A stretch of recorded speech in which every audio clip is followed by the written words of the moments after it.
Hi everyone, my name is Amy, and in this video, I'll show you how to add the Poppers Image Carousel widget to your Ghost website.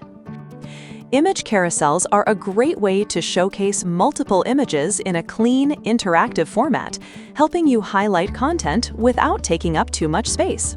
So, let's get started. First, go to your Popper dashboard. Once you're there, click on Widgets from the left sidebar, and then click Create New Widget. Now, search for Image Carousel in the widget library and open it. After that, choose a layout according to your preference. Once the layout is selected, the widget editor will open. On the right side, you'll see the preview, and on the left side, you'll see the settings panel. In the content section, you can add different slides by clicking Add. Inside each slide, you can change the image, title, and description.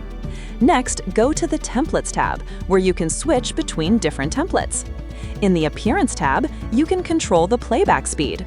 You can also enable or disable controls like arrows and dots. In the Dimensions section, you can adjust the size of the widget. Once you're happy with the customization, click Publish Widget. After that, copy the code and go to your Ghost editor. Inside the editor, add HTML block and then paste the installation code in the content. After that, click on Update. Once your website is live, refresh the page and your widget will appear successfully. That's it for this video. I'll see you in the next one.